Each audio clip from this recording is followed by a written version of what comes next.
तो ये जो आप देख रहे हैं लाल लाल रंग की ये धमनियां हैं सारी जी।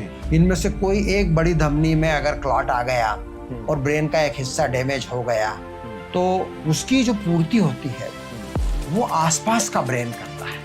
और यदि वो चेतावनी चिन्ह आम जनता में लोगों तक पहुंच जाएं तो लकवे के ब्रेन अटैक को हम ठीक कर सकते हैं, टाल सकते हैं, मिटा सकते हैं। जो क्लॉट ब्रेन में आया है उसको हम डिसॉल्व कर सकते हैं, बोल सकते हैं। एक और चीज तो सर, बहुत सारे लोग हैं जिनका इतना कंट्रोल नहीं है जितना आपका है, या बहुत सारे लोगों का होता है कि गोलगप्पे खाने आए, एक बार तो खा सकते हैं महीने में, तो उससे दिक्कत तो नहीं है? खा सकते हैं, एक बार खा सकते खा सकते हैं। एक और, क्योंकि मैं खुद भी खाता हाँ सर, इतना बाकी हम एक्सरसाइज कर लेंगे। हाँ।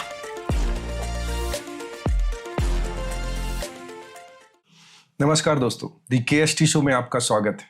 आज हमारे पॉडकास्ट में खास मेहमान हैं देश के जाने माने न्यूरोलॉजिस्ट डॉक्टर अपूर्व पुराणिक सर। सर आपका स्वागत है। नमस्कार, मुझे बहुत खुशी है आपके इस आयोजन में। सर धन्यवाद। सर सबसे पहले तो हम सभी लोग जो ये आज देख रहे हैं ये जानना चाहते हैं कि सर आपकी जो पारिवारिक पृष्ठभूमि रही है वो क्या मेडिकल फील्ड से ही रही है? आपके पेरेंट्स भी डॉक्टर ही थे? किस तरह से रही सर? मेरे माता पिता दोनों स्कूल में प्रिंसिपल के पद से रिटायर हुए। अच्छा। और मेरी स्कूली शिक्षा रतलाम में हुई। अच्छा। तो मेरे पिताजी की इच्छा थी कि मैं मेडिकल में जाऊं, हालांकि मेरा गणित भी ठीक ठाक था और मैं इंजीनियर भी बनना चाहता था, मगर पिताजी ने बोला कि ये लेना है तो मेडिकल ले लिया। अच्छा, पिताजी ने हाँ, बोला था कि आप मेडिकल में हाँ। गए, तो आपका क्या मन था सर? नहीं, मुझे अच्छा लगा। मैं इंजीनियरिंग साइड में जाता तो भी अच्छा रहता। मैं इधर हूँ तो मैं इधर बहुत खुश हूँ। तो फिर आप कब आए सर? रतलाम से इंदौर कब आए थे सर? 1970 में MBBS में दाखिला हुआ इंदौर के MGM मेडिकल कॉलेज। अच्छा, MGM से पढ़े हुए हैं सर। Okay okay. तो फिर सर ये कब डिसाइड किया आपने कि अब मुझे न्यूरो में जाना है? ये बड़ा मुश्किल है, पर इसकी आरंभिक झलक मेरी रुचियों में दिखने लग गई थी। यानी पहला साल हमारा एनाटॉमी का होता है जिसमें हम ग्रेज एनाटॉमी और पढ़ते हैं, तो शरीर के तमाम अंगों के साथ साथ मुझे ब्रेन की एनाटॉमी और नर्वस सिस्टम की एनाटॉमी शुरू से अच्छी लगती थी। और ये पूरे मेडिकल में रहा। फिर जब हम MBBS फाइनल हो गए, MD जब हम कर रहे थे तब भी मुझे न्यूरोलॉजी पसंद था। और MD ख़त्म करते करते ये तय हो चुका था कि मैं आगे का जो स्पेशलाइजेशन है वो न्यूरोलॉजी में ही करूँगा। MD के बाद मैं 2 साल चौइथराम हॉस्पिटल में रहा, वहाँ पर भी न्यूरोलॉजी डिपार्टमेंट मैंने ही शुरू किया। और फिर जब मैं लेक्चरर के रूप में ज्वाइन हुआ 1981 में, तब भी मैं न्यूरोलॉजी यूनिटी देखता था MY में। और फिर 1983 में मैं दिल्ली गया एम्स 3 साल के लिए, वहाँ पर मैंने DM न्यूरोलॉजी की डिग्री करी। तो ये रुचि शुरू से आने लग गई थी ब्रेन के प्रति। और पता नहीं क्यों ऐसा होता ना कि जी। ब्रेन का जो सिस्टम है न्यूरो एनाटॉमी वो मेरे व्यक्तित्व के साथ शायद मेल खाती होगी, ऐसा मैं आज पीछे मुड़ के जब देखता हूँ तो कह सकता हूँ। उस समय तो मुझे समझ में नहीं आता था। तो ब्रेन जो होता है ना, लॉजिकल थिंकिंग पे चलता है, सीरियल थिंकिंग पे चलता है, पैरेलल पे भी चलता है। तो मेरा सोच, मेरा व्यक्तित्व भी कुछ उसी टाइप का है कि लॉजिक के ऊपर, तर्क शास्त्र के ऊपर, सीरियल थिंकिंग के ऊपर, मैथमेटिकल टाइप का थिंकिंग, नर्वस सिस्टम का प्रणाली कुछ कुछ वैसी है और वो मुझे भा गई। मतलब उसमें पेरेंट्स का वो नहीं था दखल? उसमें नहीं था। आपने न्यूरोलॉजिस्ट ठीक था, बट आपने न्यूरो सर्जन चूज नहीं किया। हाँ, न्यूरो सर्जरी मैंने नहीं चुना। वो तो पहले ही तय हो गया था जब मैंने MD मेडिसिन ज्वाइन किया। अगर वो नहीं करना होता तो मैं MS सर्जरी ज्वाइन करता।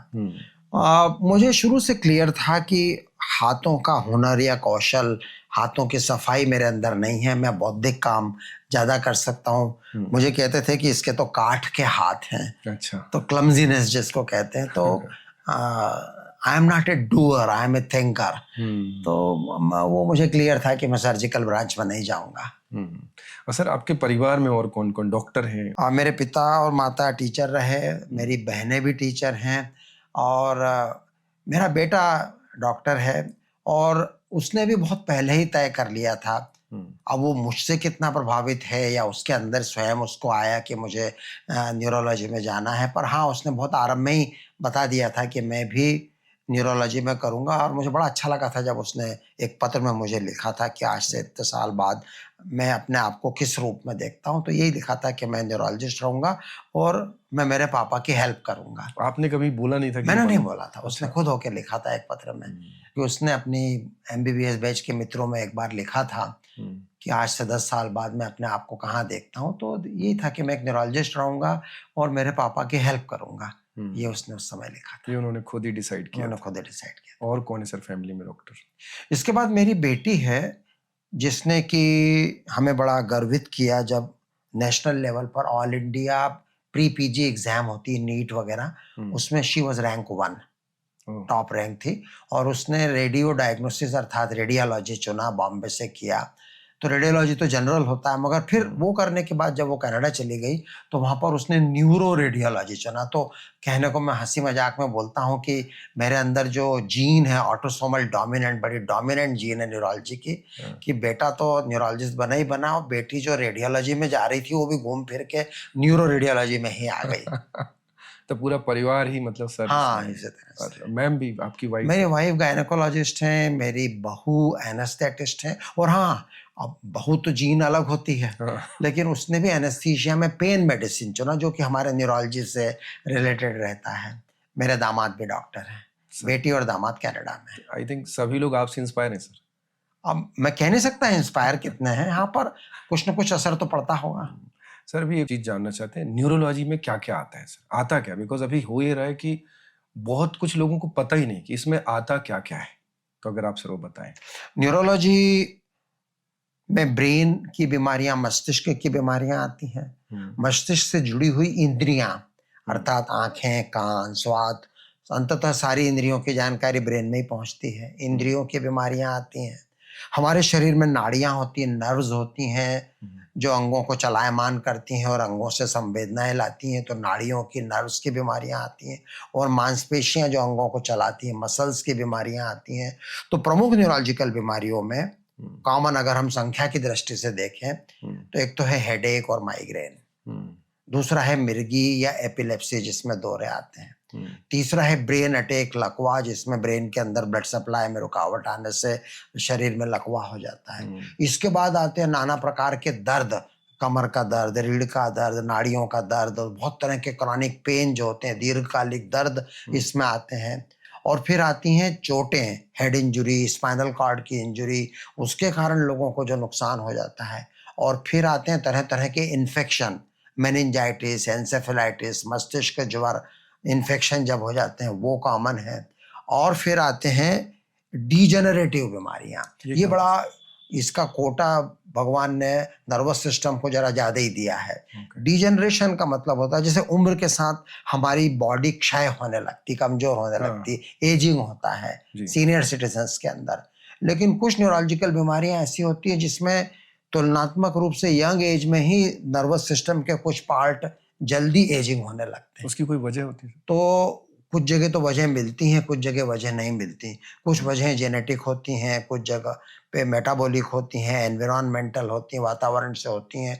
तो डीजेनरेशन का अर्थ होता है क्षय होना, नष्ट होना। और इसमें सबसे प्रमुख बीमारी है जो अब बढ़ रही है, क्योंकि हमारे समाज की औसत आयु बढ़ रही है। कहते हैं ना, सोसाइटी एल्डर होती चली जा रही है।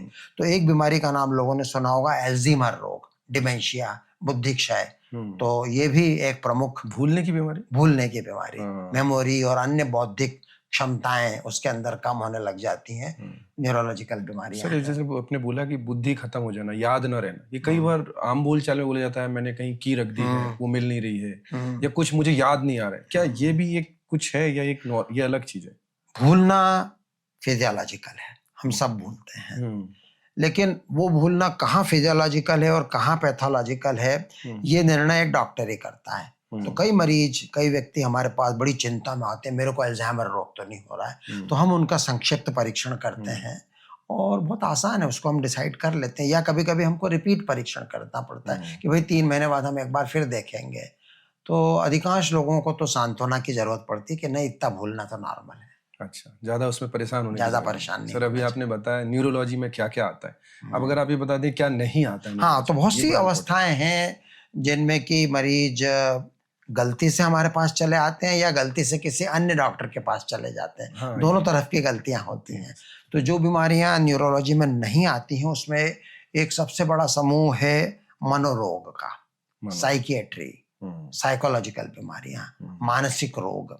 हालांकि मन का अंग भी ब्रेन है, तो ब्रेन की बीमारियों में मन की बीमारियां भी आती हैं, लेकिन दोनों में बड़ा बारीक सा भेद है। जो न्यूरोलॉजिकल बीमारियां हैं उसमें यदि ब्रेन और नर्वस सिस्टम के अन्य भागों की हम जांच करें, मशीन से, एक्सरे से, एमआरआई से, सोनोग्राफी से, केमिकल टेस्ट से, तो कई बार प्रायः कोई ना कोई विकृति, कोई ना कोई पैथोलॉजी नजर आ जाती कि हाँ, एमआरआई किया, फला जगह गांठ दिख रही है, ट्यूमर दिख रहा है, ब्रेन अटैक दिख रहा है। मनोरोग जो होते हैं, मानसिक रोग जो होते हैं, उनमें ये सारे रिपोर्ट नॉर्मल आते हैं। कहने का मतलब ये कि रोग तो है ब्रेन के अंदर, लेकिन वो सूक्ष्म स्तर पर है और वो किसी रिपोर्ट में नहीं आता। अब उसके कुछ उदाहरण मैं दूंगा, जैसे डिप्रेशन, मन की उदासी, ये एक मनोरोग है। एंजाइटी, व्यग्रता, बहुत ज्यादा चिंता होना, बहुत ज्यादा टेंशन करना, ये मानसिक रोग में आता है। और न्यूरो से कोई लेना, ये न्यूरो में नहीं आते हैं। तो बहुत ज्यादा डिप्रेशन में रहना, आत्महत्या की प्रवृत्ति होना, काम में मन न लगना, रुचि न होना, बहुत ज्यादा व्यग्र होना, बहुत ज्यादा टेंशन में रहना, बहुत चिंताएं करना, विचारों में उल्टा पुल्टापन होना, बेतरतीब बातें सोचना, शक करना, वहम करना, शिज़ोफ्रेनिया, स्प्लिट पर्सनालिटी, ये सब मानसिक रोगों के अंतर्गत आते हैं। और अंततः इनका उद्गम भी ब्रेन में ही होता है। लेकिन इन लोगों का जब हम सोनोग्राफी कराते हैं तो कहीं कोई खराबी नहीं दिखती। कि खराबी केमिकल लेवल पे होती है या न्यूरॉन लेवल पे होती है, लेकिन इनका इलाज अलग डॉक्टर करते हैं, जिनको हम साइकियाट्रिस्ट बोलते हैं और साइकोलॉजिस्ट बोलते हैं। मनोरोग विशेषज्ञ और मनोवैज्ञानिक, साइकियाट्रिस्ट और साइकोलॉजिस्ट। साइकोलॉजिस्ट प्रिस्क्रिप्शन नहीं लिखते, वो काउंसलिंग करते हैं, बातचीत करते हैं। और जो साइकियाट्रिस्ट होते हैं वो तो एमबीबीएस और एमडी होते हैं, वो दवाई भी लिखते हैं, दवाई का नुस्खा भी लिखते हैं। इसके अलावा बहुत सारी ऑर्थोपेडिक बीमारियां हैं, जैसे किसी को घुटने का दर्द है, गठिया रोग है, रोमेटोलॉजिकल बीमारियां हैं, तो कई लोग इनको भी न्यूरोलॉजिकल बीमारियां बोलते हैं। और एक शब्द मैं यहाँ बताना चाहूंगा जो हमेशा मेरे मरीजों को बोलता हूँ, और वो बड़ा कंफ्यूजिंग शब्द है, वो है नस। मेरे को नस की बीमारी है, मुझे न्यूरोलॉजिस्ट के पास जाना है। अच्छा, तो और मैं हमेशा मरीजों को बोलता हूँ, कृपया नस शब्द मत बोलो। ये बड़ा इम्प्रिसाइज शब्द है और ये बहुत ज्यादा बोला जाता है। नस की बीमारी है, मेरी नस दब रही है, कहीं पे नस दुख रही है, नस चढ़ गई है, दिमाग की नस गल गई है, खराब हो गई है, दब गई है। अब मैं नस के 4-5 शब्द बताता हूँ। एक तो ये जो धमनियां होती हैं, जिसको हम यहाँ नाड़ी में फील करते हैं, पल्स, ये धमनी है, आर्टरी है, लोग इसको नस बोलते हैं। इसके अलावा ये जो आपको हमारे हाथ पे जो नीली नीली शिराएं दिखती हैं, इनको अंग्रेजी में हम वेन बोलते हैं, हिंदी में शिरा बोलते हैं, लोग इनको भी नस बोलते हैं। इसके अलावा ये हमारे टेंडन्स होते हैं जो हड्डियों से जुड़े रहते हैं, इसको अंग्रेजी में टेंडन बोलते हैं, हिंदी में कंडरा बोलते हैं या लिगामेंट बोलते हैं, तंतु बोलते हैं, लोग इनको भी नस बोलते हैं। मांसपेशियों को भी लोग नस बोलते हैं। किसी की मसल दुख रही है, यहाँ पे जोड़ला आ गया है या कोई मांस खिंचा गई है मांसपेशी, उसको भी लोग नस बोलते हैं। तो नस है क्या सर? है नहीं है? नस कुछ नहीं होती। नस को अगर आपको बोलना है तो आप नर्व बोलिए, उसको हिंदी में नाड़ी बोलिए। तो ऐसे न्यूरोलॉजिस्ट मैं डील करता हूँ नर्व की बीमारियों से, नाड़ियों की बीमारियों से। लेकिन नस के अलग अलग लोग अलग अलग अर्थ लेते। तो ये जो जोड़ों की और लिगामेंट की और तंतुओं की और मांसपेशियों की बीमारियां हैं, उनमें से बहुत सी न्यूरोलॉजी में नहीं आती हैं।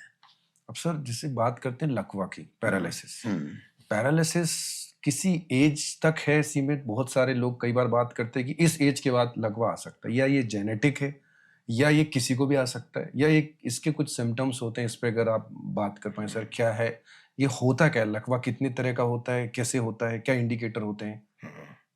लकवा, पक्षाघात, उर्दू में फालिज, ब्रेन अटैक, एक और अंग्रेजी शब्द स्ट्रोक, ये सारे शब्द इन सब का सिनोनिम है, एक दूसरे के कुछ कुछ पर्यायवाची हैं।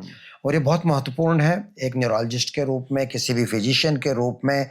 ब्रेन अटैक या लकवे के बारे में आम जनता को जानकारी जरूर होनी चाहिए।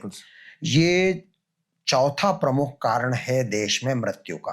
अच्छा, चौथा। और दूसरा प्रमुख कारण है दीर्घकालिक विकलांगता का, लॉन्ग टर्म डिसेबिलिटी, या इसको हम राष्ट्रीय स्तर पर बोलें तो कम्युनिटी बर्डन, सामुदायिक स्वास्थ्य बोझ, सामुदायिक रूप से अस्वस्थ अवस्था का बोझ ब्रेन अटैक, लकवा, पक्षाघात, फालिज, स्ट्रोक है और इसके बारे में लोगों को पता होना चाहिए और उसके रीजन है क्यों पता होना चाहिए। जी। एक तो ये कि इसको हम काफी हद तक प्रिवेंट कर सकते हैं, रोक सकते हैं ये बड़ा लाइफ स्टाइल important के द्वारा और अन्य उपचारों के द्वारा, क्योंकि लकवा या ब्रेन अटैक आने की आशंका किन लोगों को अधिक होती है? जिनको हाई ब्लड प्रेशर हो, जो अपना इलाज नहीं करते ठीक से, हाई ब्लड प्रेशर, जिनको शुगर हो, जो अपना शुगर का ध्यान नहीं रखते, जिनका कोलेस्ट्रॉल हाई हो और वो अपने कोलेस्ट्रॉल का ध्यान नहीं रखते, जिनको मोटापा हो, जो व्यायाम नहीं करते हो, जिनकी सीडेंट्री आलसी लाइफ स्टाइल है, मस्त तकिए पे बैठे रहना, सोफे पे काउच पोटैटो बने रहना, इस तरह के लोग, या जो स्मोकिंग करते हैं और शराब बहुत ज्यादा पीते हो, धूम्रपान तंबाकू का सेवन करते हो, इन लोगों को ब्रेन अटैक या लकवा होने का रिस्क है और इनमें से बहुत सारे कारकों को हम रोक सकते हैं। अच्छा। तो समाज में उस कम्युनिटी बर्डन को हम कम कर सकते हैं। ये पहला मैसेज। ठीक है। दूसरा मैसेज जो मैं देना चाहूंगा लकवे को लेके वो ये है कि लकवे के चेतावनी चिन्ह सबको पता होना चाहिए। ये बहुत इंपॉर्टेंट है सर। क्या और indicator यदि होते वो हैं? चेतावनी चिन्ह आम जनता में लोगों तक पहुंच जाएं और लोग समय रहते 2-4 घंटे में इलाज के लिए पहुंच जाएं तो लकवे के ब्रेन अटैक को हम ठीक कर सकते हैं, टाल सकते हैं, मिटा सकते हैं। जो क्लॉट ब्रेन में आया है उसको हम डिसॉल्व कर सकते हैं, घोल सकते हैं। अब ये चेतावनी चिन्ह क्या होते हैं उसका एक फार्मूला है। क्या है? Fast, FAST। FAST। F यानी फेस, चेहरे पे तिरछापन आ जाना। Okay. A यानी आर्म एंड लेग, तो अगर एक हाथ या पांव का अचानक कमजोर हो जाना, उठ नहीं पाना। S यानी स्पीच, बोलने में आवाज अटकने लगना। और T यानी टाइम, मतलब हमें समय रहते 2-3 घंटे में किसी ऐसे अस्पताल और ऐसे डॉक्टर पहुंच जाना चाहिए जहां CT स्कैन की सुविधा हो और जहां जरूरत पड़े तो उस जो ब्रेन में क्लॉट आ गया है उसको डिसॉल्व करने का इंजेक्शन तत्काल लगाया जा सके। तो ये सर हॉस्पिटल में रहता है? बिकॉज ये रहता है छोटे तो हॉस्पिटल नहीं, में छोटे अस्पताल में नहीं। इसके लिए ऐसा अस्पताल हो जहां ICU हो, जहां CT स्कैन और MRI हो और जहां MD मेडिसिन या DM न्यूरोलॉजी डॉक्टर की सुविधाएं उपलब्ध हो। इस तरह के अस्पतालों को हम स्ट्रोक रेडी हॉस्पिटल बोलते हैं।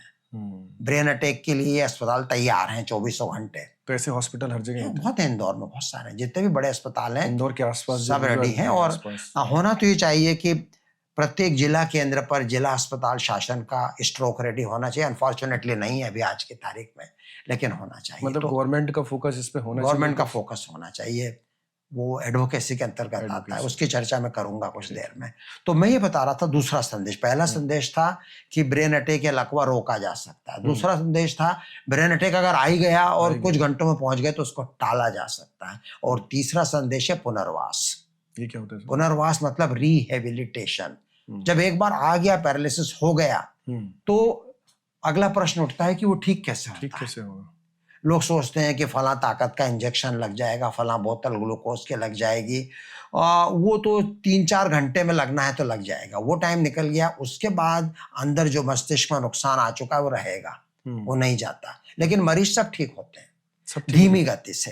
2 महीना, 4 महीना, 6 महीने में अधिकांश लोग 50% के करीब ठीक होते हैं लकवे में। और 50% का मतलब ये है कि वो लगभग आत्मनिर्भर हो जाते हैं। पहले जैसे 100% भले ही रिकवर ना हो, लेकिन अपना काम स्वयं कर पाए। और कुछ लोग तो 50% से ज्यादा भी रिकवर हो जाते हैं। इसको बोलते हैं पुनर्वास, रिहेबिलिटेशन। और इसमें दवाइयों का कोई रोल नहीं है, इसमें रोल है थेरेपी का, फिजियोथेरेपी, अच्छा, speech therapy, occupation therapy, psychotherapy.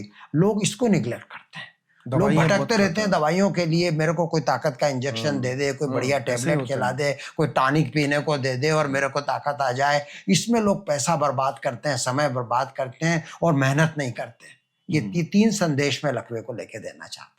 तो क्या सर लकवा या पैरालिसिस या ब्रेन स्ट्रोक जो है ये पूरी तरह से ठीक हो सकता है? अगर छोटा डैमेज है ब्रेन में तो लगभग 100% ठीक हो जाएगा। वो डिपेंड करता है कि मस्तिष्क में जो रक्त प्रवाह में रुकावट के कारण ब्रेन का कितना इलाका, तो ये जो आप देख रहे हैं लाल लाल रंग की ये धमनियां हैं सारी जी, इनमें से कोई एक बड़ी धमनी में अगर क्लॉट आ गया और ब्रेन का एक हिस्सा डैमेज हो गया तो उसकी जो पूर्ति होती है वो आसपास का ब्रेन करता है। जो हिस्सा मर गया वो जिंदा नहीं होता। अच्छा, वो दोबारा वहां की न्यूरॉन कोशिकाएं जिंदा नहीं होती, लेकिन उस कार्य को ब्रेन के पड़ोस के जो टिश्यू हैं वो ट्रांसफर कर लेते हैं, और ये ट्रांसफर किसी मरीज में कम होता है और किसी में ज्यादा, और ये दो चीजों पर डिपेंड करता है। एक तो ये कि जो डैमेज का एरिया है वो कि छोटा है कि बड़ा, और दूसरा उस बंदे ने थेरेपी कितनी करी, प्रैक्टिस कितनी करी। जितनी प्रैक्टिस करेगा उतना ही ट्रांसफर होगा। सर जैसे आपने बताया इसमें जब क्लॉट जम जाता है तो इसका एक ही तरीका होता है, सर्जरी? वो क्लॉट तो रहेगा, वो नहीं निकलता। अच्छा, तो फिर उसकी सर्जरी रेयरली करते हैं। यदि वो हेमरेज हुआ है और एक काफी बड़ा क्लॉट ब्रेन में जगह घेर रहा है और जीवन को खतरा कर रहा है, तो आरंभिक कुछ दिनों में उसको सर्जरी करके क्लॉट को निकाल देते हैं। अदरवाइज वो क्लॉट धीरे धीरे सूखता है। मतलब अगर नहीं भी निकालें क्लॉट तो चलेगा? तो भी कोई नुकसान नहीं। बिकॉज कई लोग ऐसे होते हैं जब दिखाते हैं बोलते हैं क्लॉट मीन्स सर्जरी। नहीं, तो सर्जरी का रोल लिमिटेड है। लिमिटेड है। मेरे एक रिलेटिव उनके साथ भी हुआ था कि उनको क्लॉट जमा और उनको तुरंत सर्जरी सजेस्ट किया गया। तो ये मैंने पहली बार सुन रहा हूँ कि आप बोल रहे हैं कि जरूरी नहीं कि सर्जरी हो। हाँ, सर्जरी करना या ना करना ये प्रत्येक मरीज में अलग अलग परिस्थितियों पर निर्भर करता है। यदि बड़ा क्लॉट है, अंदर प्रेशर बहुत बढ़ गया है, वो बाकी ब्रेन को दबा रहा है, मरीज के जीवन को खतरा है, तो सर्जरी लाइफ सेविंग होती है। और सर दूसरा एक तो ये हो गया, जब दूसरा होता है लकवा पैरालिसिस, जब आप बोल नहीं पाते, वो उसको भी क्या रिकवर किया जा सकता है? और वो उसमें अलग अलग चीजें हैं क्या, किसको किस तरह का पैरालिसिस अटैक आएगा? तो जब लोगों को ब्रेन अटैक आता है और शरीर के आधे अंग में लकवा पड़ता है प्रायः, तो लकवे के सभी मरीजों में से लगभग 25%, एक चौथाई में बोली का लकवा भी हो जाता है। तो मीन्स वो ज्यादा सीरियस होता है क्या? नहीं, ज्यादा विकलांगताकारी होता है।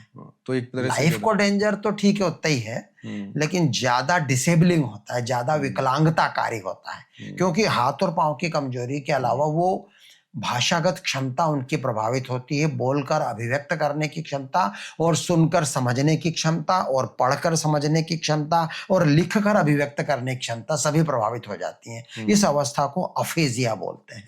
Aphasia is a part of brain attack, और हिंदी में उसको वाचाघात बोलते हैं। तो 25% मरीजों में ये वाचाघात भी होता है, और उसका इलाज भी दवाइयों से नहीं होता, उसका इलाज भी थेरेपी से होता है।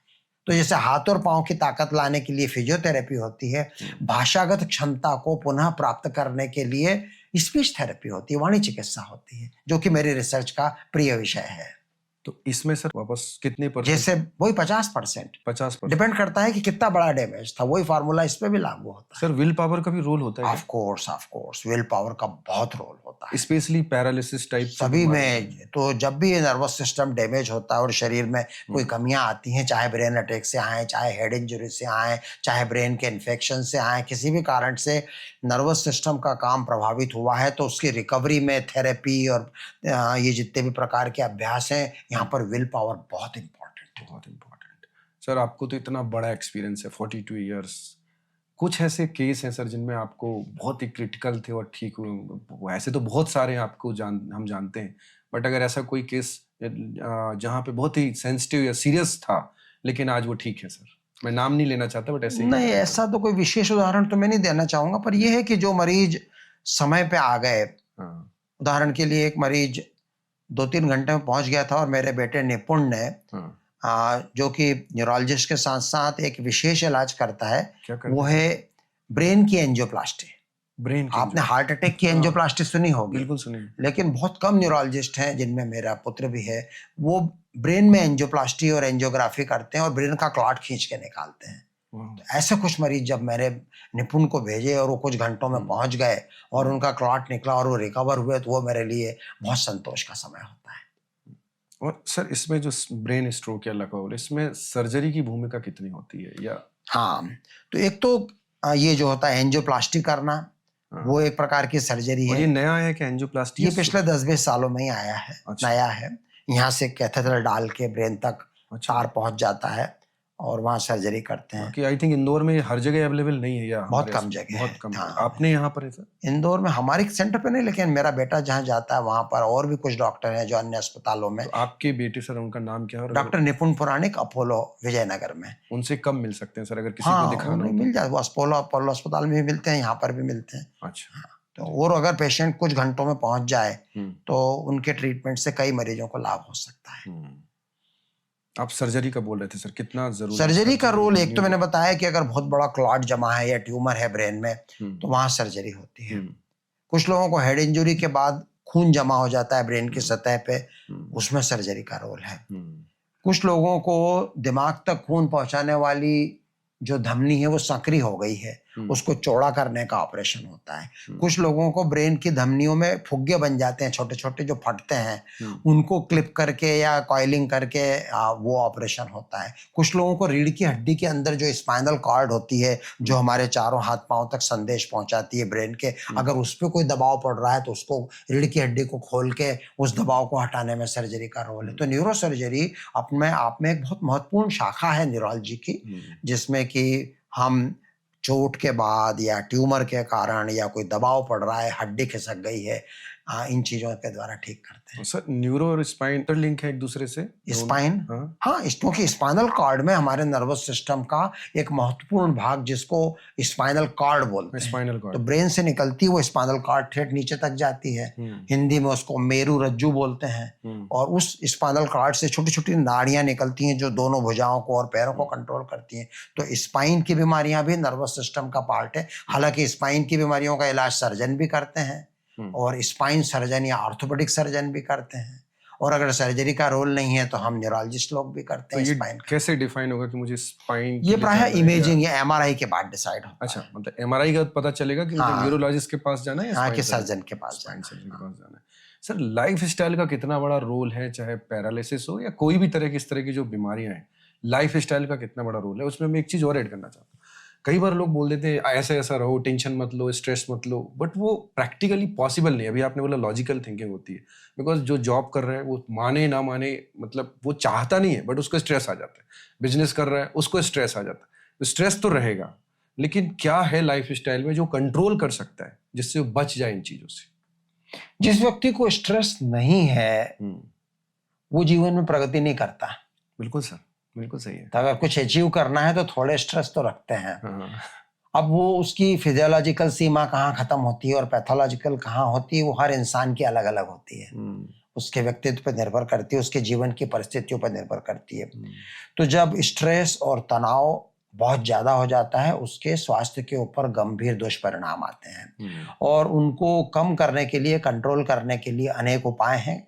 उसमें योग है, उसमें ध्यान साधना, मेडिटेशन है, मेडिटेशन की अनेक विधियां हैं जिसको जो सूट कर जाए।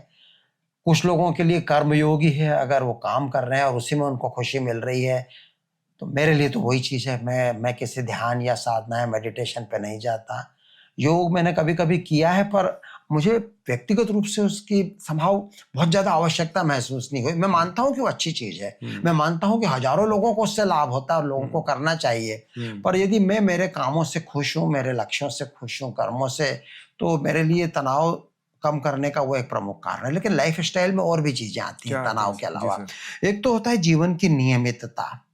तो नींद का समय नियमित होना चाहिए, सोने का और जागने का, और 7-8 घंटे की नींद पूरी होना चाहिए। नींद की कमी हमारे स्वास्थ्य के ऊपर बहुत बुरा असर डालती है। तो आज की सोसाइटी स्लीप डेप्राइव्ड सोसाइटी होती जा रही है। दूसरा है नींद। सर एक मिनिमम, अगर बहुत सारे लोग कंफ्यूज उसकी जो फिजियोलॉजिकल रेंज है वो 6 घंटे से लेकर 8 घंटे तक है, और औसत पकड़ूंगा मैं 7 घंटा। मतलब मुझे मिनिमम 7 घंटे सोना ही चाहिए। आप उसको 6 घंटे रात में करें, दिन में 1 घंटा कर लें, या रात में इकट्ठा 7 घंटे कर लें, वो अलग बात है। बट 7 घंटे, 7 घंटे। कुछ लोगों को 6 घंटे हो सकती है। नरेंद्र मोदी शायद 4 घंटे सोते होंगे, हम नहीं जानते, पर मुझे नहीं जमता वो। मुझे लगता है कि नहीं, वो फिजियोलॉजिकल नहीं है।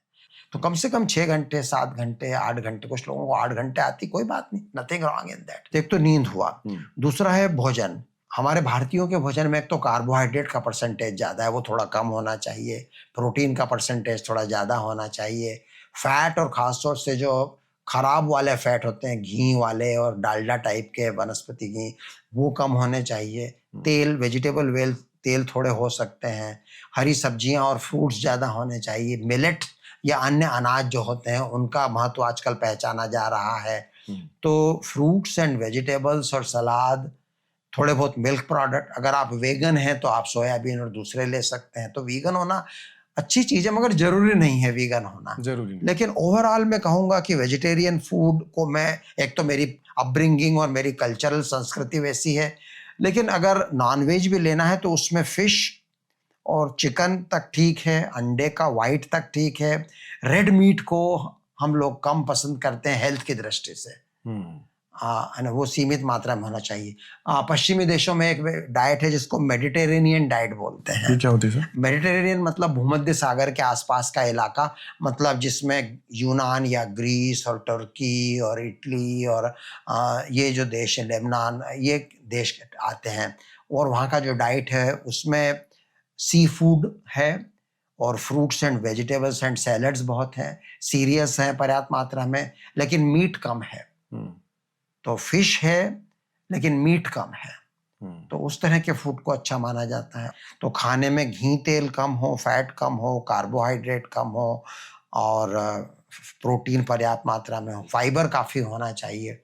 तो हेल्दी लाइफ स्टाइल में नींद हो गया, भोजन हो गया, फिर आता है फिजिकल एक्टिविटी। फिजिकल एक्टिविटी, तो नियमित व्यायाम, फिजिकल एक्टिविटी बहुत जरूरी है। ऐसा कहते हैं कि ऐसी व्यायाम, ऐसा स्पोर्ट, ऐसी गतिविधि जिसमें थोड़ी देर के लिए पसीना आ जाए, थोड़ी देर के लिए चलेगा, आधा घंटा, आधा घंटा, और सप्ताह में करीब 5 दिन, इतनी फिजिकल एक्टिविटी होना चाहिए कि आधा घंटा आपकी हार्ट रेट नॉर्मल से 1.5 गुना होनी चाहिए। यदि आपके नॉर्मल हार्ट रेट 80 रहती तो आपने वो जो एक्टिविटी आधा घंटा कर रहे हैं, पूरे टाइम आपकी हार्ट रेट 120 रहना चाहिए या थोड़ा पसीना आ जाना चाहिए।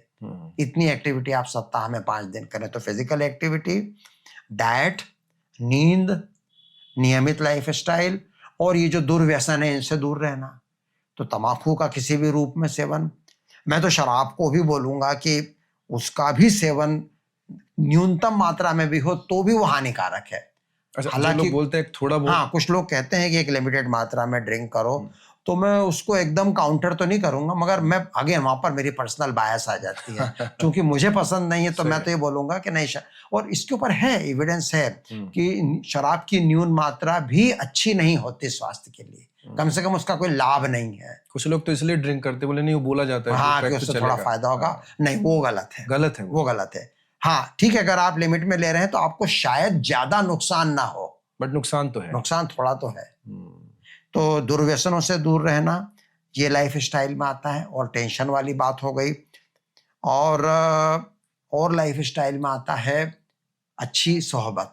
ये क्या होता है सर? अच्छी कंपनी, गुड कंपनी है ना, जो जिंदा दिल लोग हों, खुशनुमा लोग हों, जिनके साथ आप ठहाका लगा के हंसें, आपकी कोई हॉबी हो जो आप शेयर करते हो, आप प्रकृति में ज्यादा जाते हो, तो कुछ ना कुछ अच्छी हॉबी हो, अच्छी संगत के साथ हो। ये भी लाइफ स्टाइल का बहुत इंपॉर्टेंट हिस्सा है। सर आपकी एज के हिसाब से आप बड़े फिट लग रहे हैं, मतलब आपसे इतनी देर बात की, पहले भी हम मिले थे। आपकी फिटनेस का राज क्या है सर?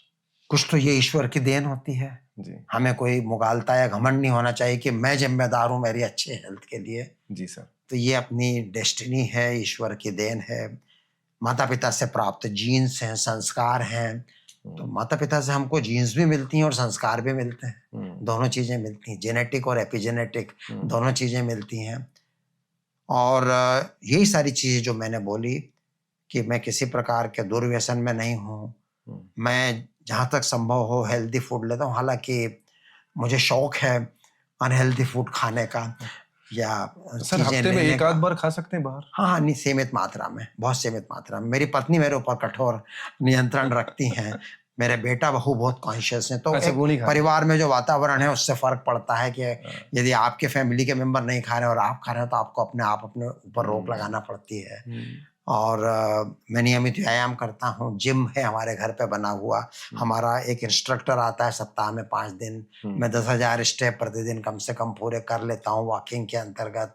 और एक कुछ चीज होती है जो हमें मन से खुश रखती है, जो क्योंकि ऐसा कहते हैं कि फिजिकल फिटनेस के साथ आपकी मेंटल फिटनेस भी होनी चाहिए। मेंटल फिटनेस में एक तो है मेरी रीडिंग की हैबिट, मुझे पढ़ना फिट रखता है बौद्धिक रूप से। दूसरा है जीवन के अंदर कुछ न कुछ लक्ष्य होने चाहिए। लक्ष्य कई तरह के होते हैं, दीर्घकालिक होते हैं, लघुकालिक होते हैं, छोटे होते हैं, बड़े होते हैं। लोग क्या होता है बड़े बड़े सपने देखते हैं, महत्वाकांक्षी होते हैं। ठीक है, महत्वाकांक्षी होना अच्छी बात है, लेकिन एक रेट रेस में, अंधी रेस में भागते चले जाते हैं, उनको समझ में नहीं आता और देखते ही देखते उनका जीवन निकल जाता है। ठीक है, आप लंबे लक्ष्य भी रखो, उसके लिए प्लानिंग भी बनाओ, लेकिन उसके साथ साथ लघु अवधि के छोटे छोटे लक्ष्य भी होना चाहिए, क्योंकि उनको तो आप पा सकते हैं और उनको पाने से जो खुशी मिलती है वो आपको मेंटली फिट रखती है। एक और चीज था सर, बहुत सारे लोग हैं जिनका इतना कंट्रोल नहीं है जितना आपका है, या एक बहुत सारे लोगों का होता है कि वीक में एक दिन तो बाहर खाना ही खाना है, और कुछ चीजों में है तो क्या कि गोलगप्पे खाने हैं, एक बार तो खा सकते हैं महीने में, तो उससे दिक्कत तो नहीं है? खा सकते हैं, एक बार खा सकते हैं। खा सकते हैं, एक और क्योंकि मैं खुद भी खाता हूँ। हाँ सर, इतना बाकी हम एक्सरसाइज कर लेंगे, बट हाँ, क्योंकि ठीक है। ये इतना कंट्रोल भी कई हाँ, बार ऐसे होना होता है कि चाहिए। जो आपने बोला, मेनली अगर है कि लक्ष्य है हाँ, और उनको छोटा छोटा करके अचीव कर रहे तो खुशी देता है। हाँ। सर आपने काफी आप अपने आप को बाकी चीजों में एंगेज किया हुआ है, जैसे तो मैं जानना चाहता हूँ कि जब आपके पास समय रहता है इसके अलावा तो आप क्या करते हैं जब आपके पास समय रहता है? तो मेरी अधिकांश लोगों में एक पहचान एक डॉक्टर के रूप में, ठीक है? बिल्कुल। और एक डॉक्टर के रूप में मैं अपने आप पे गर्व करता हूँ, मुझे बेहद खुशी है कि मैं एक डॉक्टर हूँ। मैं मरीजों से बातचीत करता हूँ, हिस्ट्री लेता हूँ, डायग्नोसिस बनाता हूँ, इलाज करता हूँ। मुझे बहुत आत्मिक संतोष मिलता है। I love caring for my patients. लेकिन मैं ये भी चाहता हूँ कि लोग मुझे न केवल एक डॉक्टर के रूप में जानें, बल्कि मेरी 2-3 पहचान और हैं। क्या? मैं वो भी चाहूँगा, मैं एक टीचर भी हूँ। Teaching is my first love. अभी आप करते हैं सर टीचिंग? अब तो मैं रिटायर हो गया मेडिकल कॉलेज से, लेकिन अभी भी मैं किसी न किसी रूप में पढ़ाता हूँ, या तो ऑनलाइन हो या यूट्यूब के माध्यम से हो। चलिए मैं न्यूरोज्ञान शब्द को 3 बार बोलूँगा। जी। न्यूरोज्ञान नाम से मेरी वेबसाइट है, जी। न्यूरोज्ञान नाम से मेरा यूट्यूब चैनल है, जी। और न्यूरोज्ञान नाम से मेरा पॉडकास्ट चैनल है। जी। तो मैं एक टीचर हूँ और मुझे पढ़ाना बहुत अच्छा लगता है, और उसके अंदर मैं प्रयोग करता रहता हूँ, अलग-अलग विधियों से पढ़ाता रहता हूँ, और मैं अपने आप को डबली ब्लेस्ड मानता हूँ। डबल ब्लेस, दोहरे आशीर्वाद। एक आशीर्वाद मुझे मेरे मरीजों से मिलते हैं और दूसरे आशीर्वाद मुझे मेरे छात्रों से मिलते हैं। तो ये मेरी पहचान है। एक और पहचान है जो अब मेरी विकसित हो रही थी तो पहले से, और वो है लेखक के रूप में। तो पिछले कुछ वर्षों में मैंने लेखन को समय देना ज़्यादा शुरू तो किया आप है। बुक्स लिखते हैं? तो मैं लेख लिखता हूँ, निबंध लिखता हूँ, अच्छा। ब्लॉग लिखता अच्छा, हूँ, ब्लॉग लिखते हैं। और हेल्थ एजुकेशन पे लिखता हूँ। हिंदी में स्वास्थ्य साक्षरता, हेल्थ लिटरेसी को बढ़ावा देने का काम करता हूँ। किताबें भी लिख रहा हूँ। मैं मेडिकल कहानियाँ लिखता हूँ, अच्छा। जो मेरे मरीजों की बीमारियों पर आधारित हैं, जिसमें थोड़ी हकीकत है, थोड़ा फसाना है, थोड़ी फिक्शन है, थोड़ा नॉन फिक्शन है। उस बहाने में न्यूरोलॉजिकल बीमारियों के बारे में लोगों को थोड़ा ज्ञान देता हूँ। उसमें पात्रों की कहानी जुड़ जाती है। वो कहानी संग्रह कुछ समय बाद प्रकाशित होगा, मेरी मेडिकल कथाओं का। और मैं हिंदी के लिए काम करता हूँ। हिंदी में चिकित्सा शिक्षा और विज्ञान शिक्षा को बढ़ावा दूं। हिंदी मुझे प्रिय है। मैं हिंदी भाषा में कंटेंट या कलेवर को क्रिएट करना चाहता हूं कि अच्छी क्वालिटी का कंटेंट हिंदी में जो आम लोगों को समझ में आए।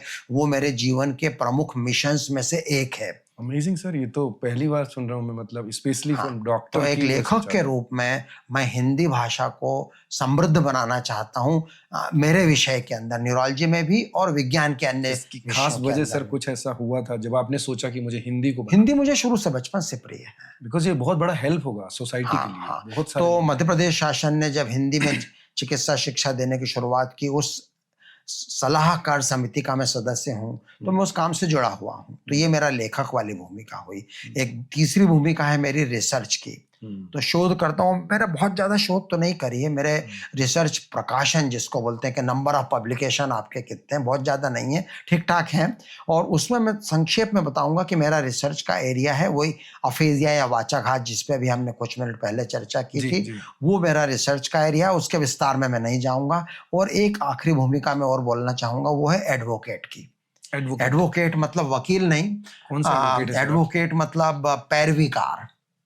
पैरवी का मतलब ये होता है कि मैं एक डॉक्टर के रूप में चिंता करता हूँ, फिक्र करता हूँ इस बात की कि न्यूरोलॉजी विषय की शिक्षा देश में अच्छी हो, उसकी जो ट्रेनिंग कोर्सेस हैं वो देश में अच्छे चले। न्यूरोलॉजी डिपार्टमेंट्स जो जगह जगह होने चाहिए वो बेहतर क्वालिटी के हों। न्यूरोलॉजी के मरीजों को बेहतर इलाज मिले, मेडिकल छात्रों को न्यूरोलॉजी की शिक्षा अच्छी मिले, न्यूरोलॉजी से पीड़ित मरीजों को पुनर्वास अच्छा मिले। इन सब चीज़ों के लिए आवाज़ उठाना, उस आवाज़ उठाने को एडवोकेसी बोलते हैं। और ये आवाज़ कहाँ उठाना? शासन के सम्मुख।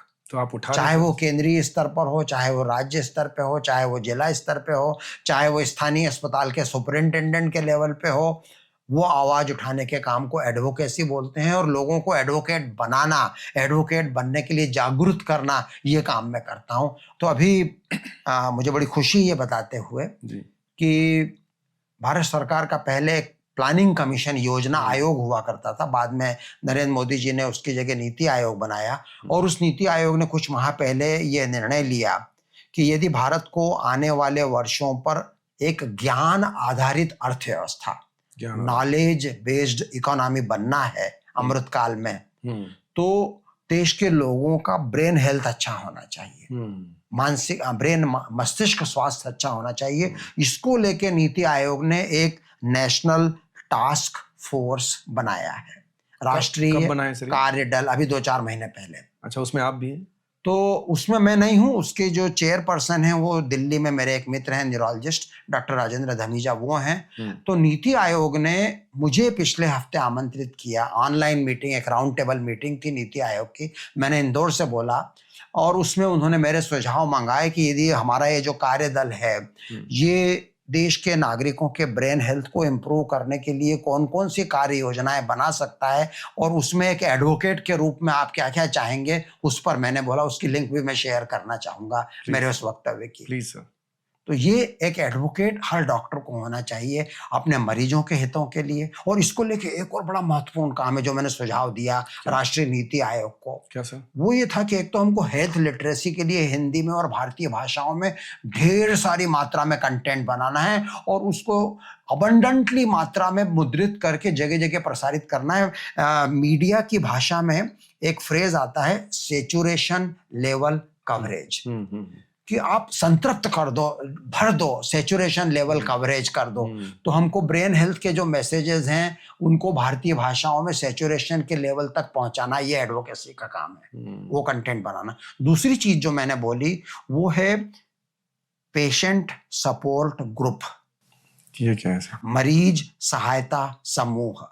अच्छा। सेल्फ हेल्प ग्रुप, स्वयं सहायता समूह। कल्पना कीजिए कि इंदौर में मिर्गी की बीमारी से 10,000 मरीज पीड़ित हैं जो आपस में एक दूसरे को नहीं जानते।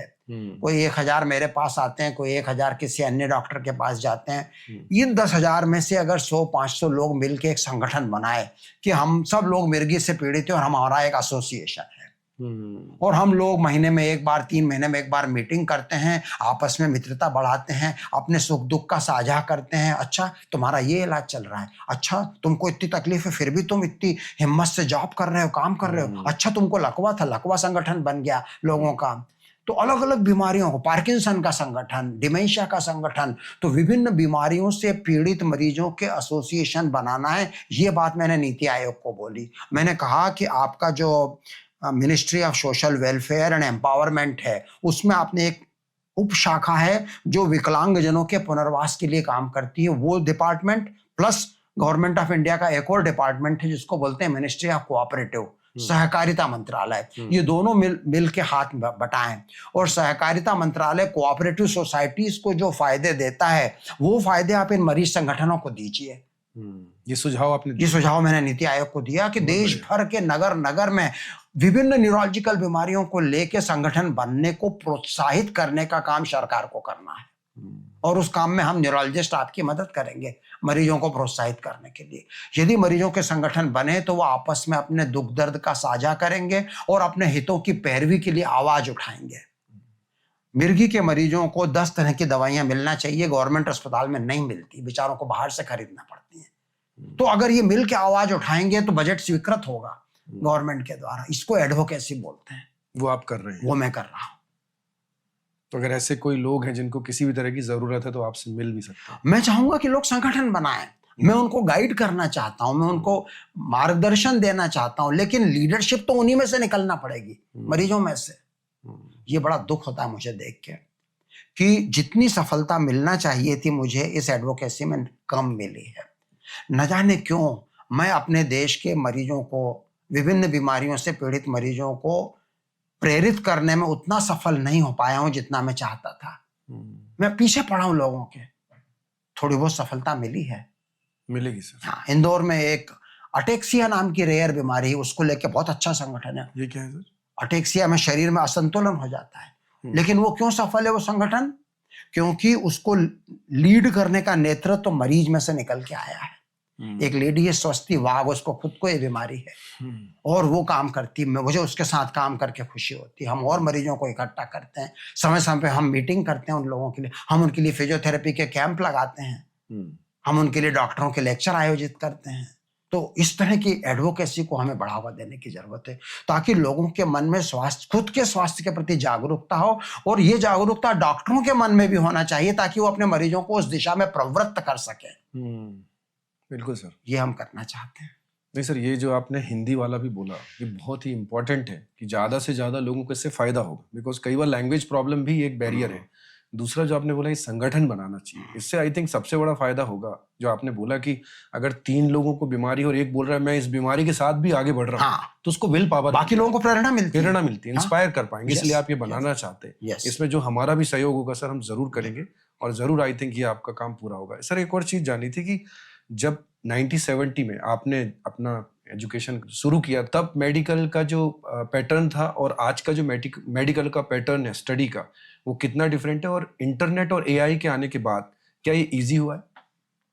हाँ, ये छात्रों के लिए मैं हाँ, इसमें कोई शक नहीं कि पिछले 50 वर्षों में चिकित्सा विज्ञान में भारी प्रगति हुई है और कई बीमारियां जो पहले क्योरेबल नहीं थी अब क्योरेबल हो गई हैं, उनके इलाज में चीजें निकल आई हैं। चिकित्सा विज्ञान की प्रगति के साथ चिकित्सा शिक्षा की विधियों में भी विकास हुआ है। तो कुल मिला के मैं आशावादी हूँ, पॉजिटिव थिंकर हूँ, ऑप्टिमिस्ट हूँ।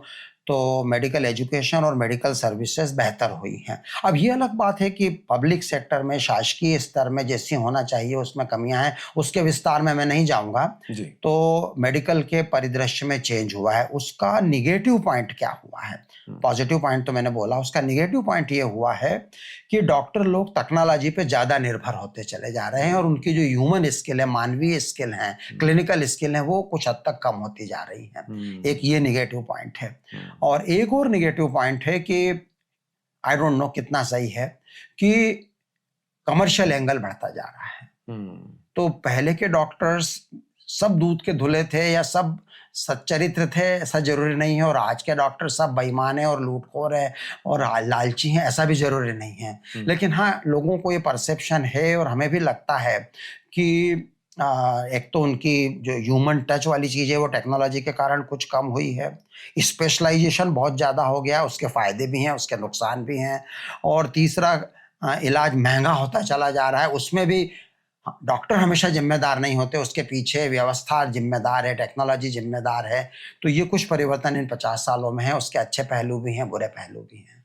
सर यदि आपसे कोई मिलना चाहे तो कहाँ बैठते हैं आप, कहाँ मिल सकते हैं आपसे? अगर कोई मैं तो अब मरीज कम देख रहा हूँ पहले की तुलना में, कोई मिलना चाहे तो मेरे ऑफिस का, क्लिनिक का जो लैंडलाइन नंबर है उस पर फोन करके अपॉइंटमेंट लेना पड़ेगा। और कहीं या विशेष जुपिटर अस्पताल में मैं सप्ताह में 5 दिन 2 घंटे जाता हूँ। तो एक तो मेरी निजी क्लिनिक जो यहाँ चिड़ियाघर रोड पर है और दूसरा विशेष जुपिटर अस्पताल जो 3 इमली चौराहा रिंग रोड पर है। इन दोनों जगह के फ़ोन नंबर पे अपॉइंटमेंट लेना चाहिए। इस अपॉइंटमेंट में कभी कभी 1-2 सप्ताह 3 सप्ताह का वेटिंग होता है, लेकिन कई बार हम कोशिश करते हैं जल्दी देखने की। सर फाइनली आप कुछ कहना चाहते हैं सर छात्रों के लिए और पेशेंट्स के लिए, सर इस तरह के न्यूरोलॉजिस्ट? मरीजों के लिए तो मैंने पहले ही कहा कि उनको खुद को शिक्षित करना, अपनी खुद की बीमारी के बारे में उनको नॉलेज, उनके अंदर एक ललक होना चाहिए। ये नहीं कि माई बाप, डॉक्टर मेरा माई बाप है, उसने जो दवा लिख दी, मेरा काम है खाना और काम खत्म। उसके अंदर इच्छा होना चाहिए। और जो आपने गूगल और इंटरनेट की बात बोली, मैं उसको पॉजिटिव वे में लेता हूँ कि अगर मरीज वो पढ़ के आते हैं तो अच्छा है, ठीक है, उसमें वो गलतियां करेंगे, कुछ सोर्सेस उसमें अविश्वसनीय हो सकते हैं और वहां पे हमें उनको गाइड भी करना पड़ेगा। लेकिन कुल मिला के मैं उसको पॉजिटिव मानता हूँ कि लोगों का ज्ञान बढ़ रहा है और मरीज को अपनी बीमारी के बारे में बात करते आना चाहिए कि मेरे को मिर्गी है, कहीं शर्म की बात नहीं होना चाहिए। लोग पहले छिपाते थे, HIV हो गया, एड्स हो गया, लोग छिपाते थे। छिपाना सबसे गलत चीज है। अपनी बीमारी के बारे में बोलते और बात करते आना चाहिए। ये मरीजों के लिए संदेश है। और दूसरा, आपको अपने जैसे मरीजों के साथ संगठन बनाना है। जहां तक छात्रों का सवाल है, उनके लिए मैं कहना चाहूंगा कि अपने अंदर की क्यूरियोसिटी को हमेशा जिंदा रखना है और नया नया सदैव सीखना है। एक डॉक्टर की पढ़ाई कभी खत्म नहीं होती, हमारे एस.के. मुखर्जी साहब से मैं बहुत संपर्क में रहा। वो 90 वर्ष के हो गए थे, तब भी वो सबसे लेटेस्ट जर्नल्स आप उनसे आप पूछ सकते थे, वो सारे पेपर पढ़ के आते थे, लेटेस्ट पढ़ के आते थे। तो एक डॉक्टर हमेशा छात्र रहेगा, चाहे वो कितना ही वरिष्ठ क्यों ना हो जाए। दूसरा मैं ये कहना चाहूँगा कि आपको लेखक भी बनना है, मरीजों के बारे में लिखना भी है, आपको एडवोकेट भी बनना है, ये सब चीज़ें मैं छात्रों से कहूँगा। थोड़ी बहुत रिसर्च भी करना है। तो ये सारे पहलू हर डॉक्टर के अंदर होना चाहिए। किसी में कम होंगे, किसी में ज़्यादा होंगे, वो चलता है। लेकिन एक चीज़ मैं और कहना चाहूँगा, और वो होता है हमको अपने खोल के बाहर की दुनिया से भी जुड़े रहना चाहिए। तो हम डॉक्टर लोग इतने बिजी हो जाते हैं और हमारी पढ़ाई इतनी हेवी, इतनी भारी और इतना रटने वाली, रोट लर्निंग वाली हो जाती है कि हमारे ब्लिंकर्स लग जाते हैं, हम बाहर की दुनिया से कट जाते हैं। तो हमें हॉबीज रखना चाहिए, हमें ट्रेवलिंग करना चाहिए, हमें संगीत सीखना चाहिए, हमें स्पोर्ट्स में जाना चाहिए, हमें आर्ट पेंटर बनना चाहिए, हमें पढ़ना चाहिए, लिखना चाहिए। तो अपने विषय के बाहर भी थोड़ा संपर्क रखो, तो आप एक बेहतर इंसान, एक बेहतर डॉक्टर बन पाओगे। थैंक यू सर, आपने आज समय निकाला, बहुत बहुत धन्यवाद। थैंक यू, मुझे बहुत खुशी तो है। दोस्तों, आज हमने बात की देश के जाने माने न्यूरोलॉजिस्ट डॉक्टर अपूर्व पुराणिक सर से। आज सर ने हमें डिटेल में बताया है कि क्या करना चाहिए, क्या नहीं करना चाहिए, क्या ऐसा करें कि डॉक्टर की जरूरत ही ना पड़े।